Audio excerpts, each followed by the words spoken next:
Optimisation des traitements endodontiques. Donc on a vu l'instrumentation. On a vu comment on va voir comment optimiser un petit peu l'irrigation. Alors toujours pareil, les bactéries sont les mêmes. Ces bactéries, on les élimine. Là aussi, chose un petit peu amusante parce que, bon, vous êtes tous trop jeunes, mais à une époque, on vous disait les lésions sont absolument pas contaminées. Les lésions, c'est une réaction inflammatoire. C'est pas vieux. C'est genre le nuage de Mitterrand. Les bactéries, elles s'arrêtent là. L'apex est ouvert, les bactéries s'arrêtaient là. C'est pas vieux dans la littérature endodontique. On vous disait, mais non, les stomatos, on dit qu'il y avait des bactéries, il n'y en a pas. D'ailleurs, c'est inflammatoire. Évidemment, on prenait des bactéries anaérobies, on les mettait en culture avec de l'oxygène. Elles n'allaient pas bien loin. Par contre, bien évidemment, les bactéries ne s'arrêtent pas au foramen, et sinon ça serait bien. Alors effectivement, vous avez des gens, on le sait très bien depuis Van Winkelhoff, qui a publié aussi bien en endo qu'en paro, qui montrent les problèmes. Alors effectivement, si on élimine le quotient bactérien, si on obture de manière hermétique, la lésion guérit très bien, et ici on a un contrôle post-op, à quelques années, tout va bien. Le but de l'endodontie, c'est quoi? C'est éliminer les tissus vivants, nécrotiques, les micro-organismes, les produits de dégradation. Et là, l'irrigation est importante. L'irrigation est importante parce que c'est elle qui va nous permettre d'éliminer et l'instrumentation, elle, ne suffit pas. Alors, on parlait tout à l'heure du profile. On retrouve le profile et c'est certainement l'instrument qui remontait le plus les débris au niveau coronaire. Ça, c'est important. C'est important parce que cette élimination des débris, c'est ce qui va diminuer les desmodontites post-opératoires. Alors, le but de l'instrumentation, très rapidement, parce que c'est rébarbatif, si on n'utilise que des instruments dans de l'eau stérile, on élimine quand même 40% de la population bactérienne.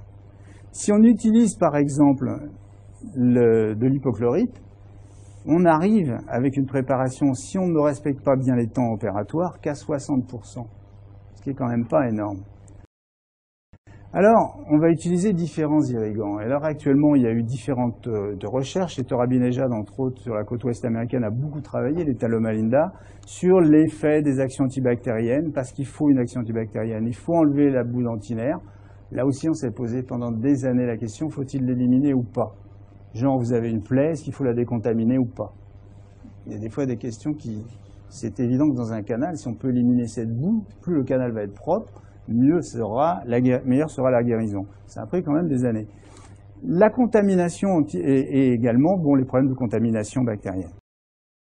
Donc en fait, l'hypochlorite a des avantages, c'est qu'il n'est pas cher, c'est qu'il est quand même relativement efficace, mais on va s'apercevoir qu'il n'est pas, et je le fais en diagonale parce que ça n'a pas grand intérêt, il n'est pas efficace sur toutes les couches.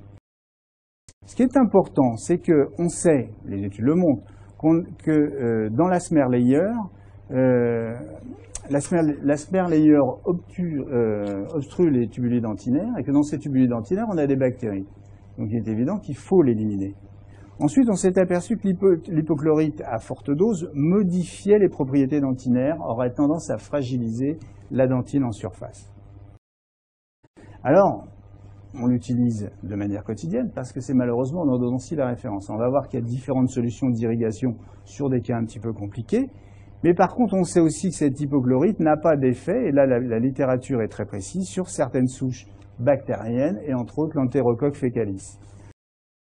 Alors là, la littérature est intéressante, mais pourtant, s'était dit, on va utiliser l'hydroxyde de calcium. Très longtemps, on vous a dit sur les dents nécrotiques, il faut utiliser l'hydroxyde de calcium en médication temporaire. Il a un pH de 12,4. Donc action antibactérienne majeure grâce à son pH de 12,4. Il diffuse, puisque le ion H-, il va passer dans les tubuli s'ils sont ouverts, d'où l'intérêt d'éliminer la boue dentinaire. Et cet ion H- va diffuser, comme le pH est dû à la concentration en ion H-, c'était absolument parfait. Sauf qu'on va s'apercevoir que lui aussi n'élimine pas l'Enterocoque fécalus. Par contre, ce qui est intéressant, c'est la neutralisation des lipopolysaccharides.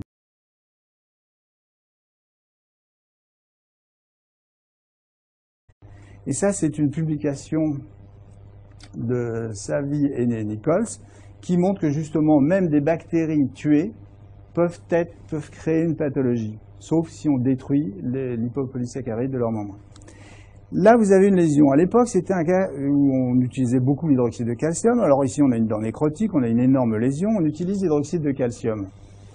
Et puis cet hydroxyde de calcium, on avait même tendance à l'utiliser jusqu'à la guérison de la lésion, ce qui n'a absolument aucun intérêt, à part vous faire perdre du temps, changer l'hydroxyde de calcium quand il est résorbé. Alors effectivement, ça marche très bien, mais si on avait obturé d'emblée, ça aurait marché certainement tout aussi bien. Donc ça n'avait aucun intérêt.